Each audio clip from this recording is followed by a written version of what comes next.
5 পর্বের বান্দরবন সিরিজের শেষ পর্বে ঘোরানটির পক্ষ থেকে সকলকে স্বাগতম। আমরা একটু আগেই নীলগিরি এবং দর্শনীয় স্থানগুলো ঘুরে আসলাম বান্দরবনের। এবার আমরা আবারও রিসর্টে চলে আসছি লাঞ্চ করার জন্য। আমরা এখান থেকে লাঞ্চ করে শেষ বিকেলটা উপভোগ করব। শেষ বিকেল উপভোগ করে সন্ধ্যায় আমরা চেক আউট করে চলে যাব বাস কাউন্টারের উদ্দেশ্যে। আমাদের আজকের যাত্রা বান্দরবন থেকে ঢাকা।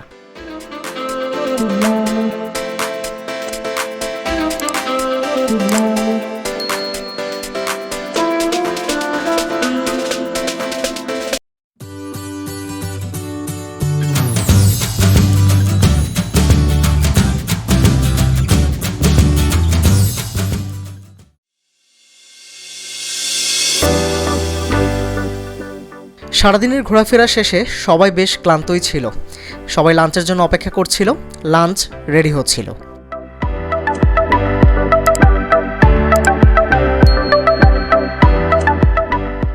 আমরা যেহেতু ডিসেম্বরের শেষ ভাগে এসেছিলাম, এজন্য এখানে এসে ক্রিসমাসের খুব ভালোই সাজসজ্জা পেয়েছিলাম। সাইরু হিল রিসোর্ট খুব সুন্দরভাবে সাজিয়েছিল ক্রিসমাসের জন্য।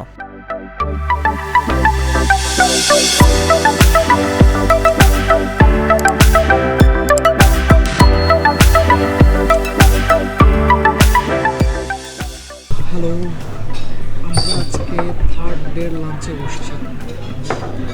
শুরুতেই জিরা পানি, হজমের শক্তি। খাবার আগে একটা খেয়ে নেবেন, হজম দ্রুত হবে।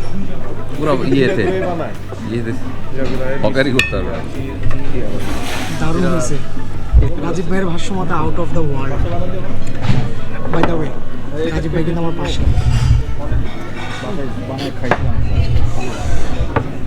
সো লাঞ্চে বসছি। আজকে লাঞ্চ অফকোর্স ডিফারেন্ট হবে। গত 3 দিন ধরে খুব ডিফারেন্ট খাবার খাচ্ছি, টেস্টি খাবার খাচ্ছি। সো খাবার আসুক, আবার খাবারগুলো দেখা।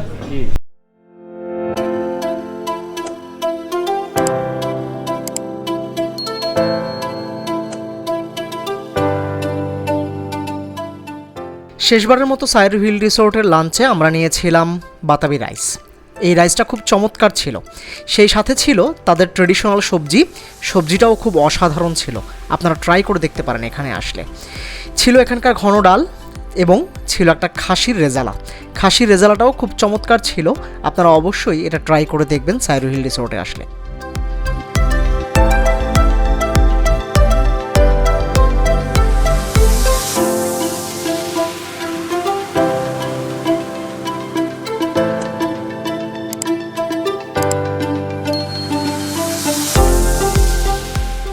সাইরু হিল রিসোর্টের ডাইনিং হলের পাশেই একটি কিডস জোন আছে। এই কিডস জোনে বাচ্চারা খেলাধুলা করে। তার পাশাপাশি একটা স্পোর্টস জোন আছে যেখানে ক্যারম খেলা যায়। সেখানে বাচ্চারা এবং বড়রা সকলেই ক্যারম খেলতে আসে।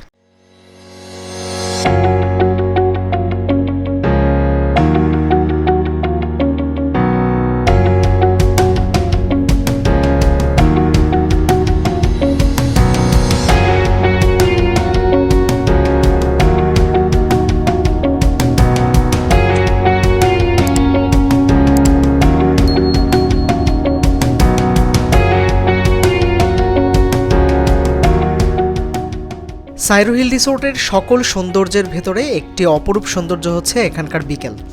এখানকার বিকেলের সূর্যডোবা দেখতে আপনার অসাধারণ লাগবে। স্পেশালি বিকেলের আকাশ এবং বিকেলের পাহাড় সাইরু হিল রিসোর্টের খুব চমকপ্রদ একটি আকর্ষণ।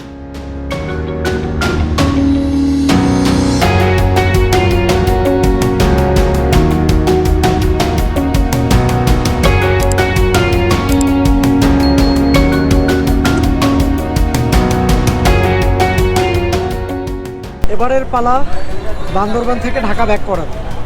চলে যাচ্ছি বান্দরবান থেকে। আজকে যাচ্ছি আমরা সেন্ট মার্টিন হুন্ডাই পরিবহনের বিজনেস ক্লাসের ডাবল ডেকার স্লিপার কোচ। আমি বাসটা একটু দেখাই আপনাদেরকে।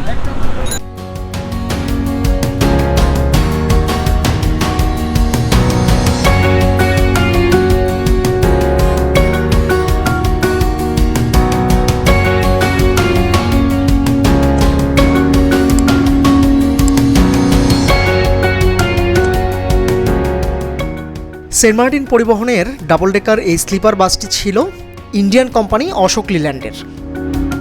হিনো কোম্পানির ইঞ্জিন এবং সেই সাথে বাংলাদেশে মেড করা বডি। তবে বাংলাদেশে মেড করা সত্ত্বেও এর কমফোর্ট কিন্তু ছিল অনেক ভালো। আপনি চাইলে দূরের জার্নিতে এই স্লিপার কোচগুলো ট্রাই করে দেখতে পারেন। স্লিপার কোচগুলো মূলত দুই ধরনের হয়, একটা হচ্ছে রেক্লাইনার সিট এবং আরেকটা হচ্ছে fully flat seat. Fully flat সিটে আপনি সম্পূর্ণ শুয়ে যেতে পারবেন, আর রেক্লাইনার সিটেও আপনি শুয়ে যেতে পারবেন, তবে কিছুটা বাঁকা হয়ে থাকতে হবে।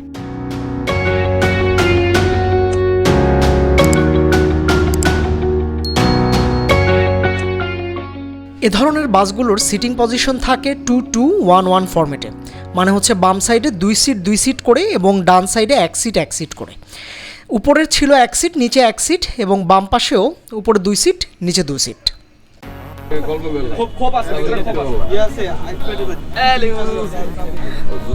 দাদা, এই খোপের বাক্সে ঢুকে আপনার মতামত কি? হাসিতেই সব মতামত প্রকাশ পেয়ে গিয়েছে। স্বপ্নের মতো লাগছে। এক্সিলেন্ট। ফাদ, তোমার কোন ভাষ্য? খুবই ভালো, খুবই ভালো। এর চেয়ে ভালো আর কিছু হতে পারে না, তবে ওই ওয়ারেন্টি। ও গুড। বড় ভাই, আপনার কোনো মত আছে প্লিজ? বাস নিয়ে comment. Fully amazing, right? Excellent new experience. বড় ভাই, বাস সম্পর্কে যদি দুই এক লাইন বলতেন। খুব একটা ভালো ফিলিংস না, নিজেকে এখন মনে হচ্ছে যে একটা খাঁচার মধ্যে বন্দি করে রাখছি। দারুণ। আমি বুঝতেছি না যে সবাই কেন একটু এক্সাইটেড, সবাই একসাথে আছি এই জন্য এক্সাইটেড হতে পারে। ওকে, অনেস্টলি মানে খাঁচার মতো মনে হচ্ছে।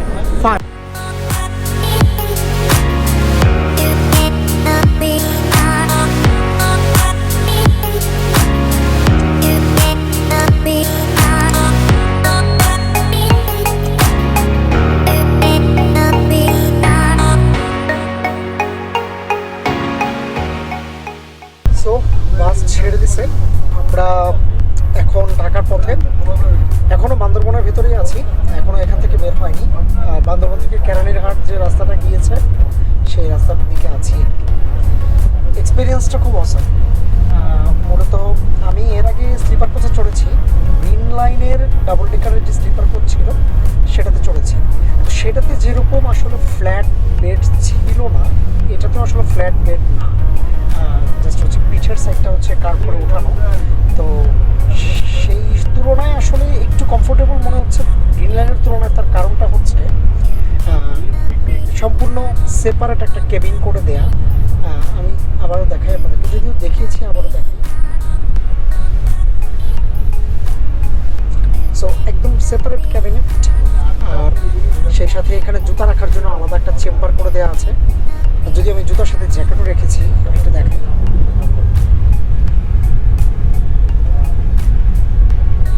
এটা হচ্ছে জুতা রাখার ক্যাবিনেট, আমি এখানে জ্যাকেটও রেখেছি। তো আপনি চাইলে মোবাইলও চার্জ দিতে পারবেন, ওখানে মোবাইল চার্জিং পোর্ট দেওয়া আছে।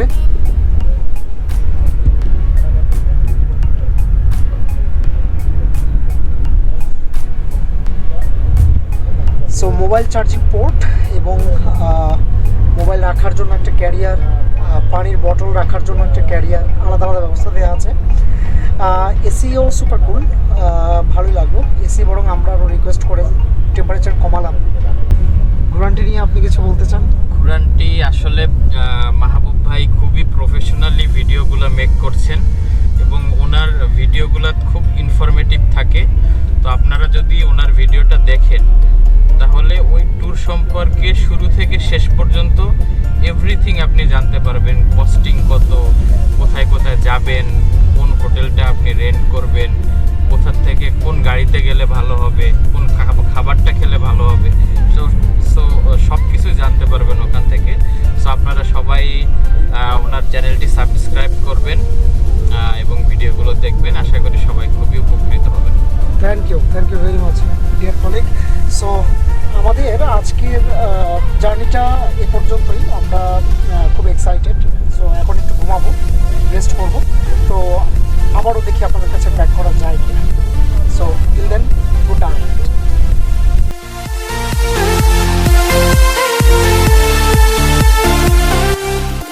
তাহলে এবারের বান্দরবন সিরিজ এ পর্যন্তই। যদি সম্পূর্ণ সিরিজটি আপনাদের ভালো লেগে থাকে অবশ্যই লাইক, কমেন্ট এবং শেয়ার করবেন। সেই সাথে সাবস্ক্রাইব করে ঘোরানটির সাথেই থাকবেন। পরবর্তীতে দেখা হবে আবারও অন্য কোনো সিরিজে। সকলকে ধন্যবাদ।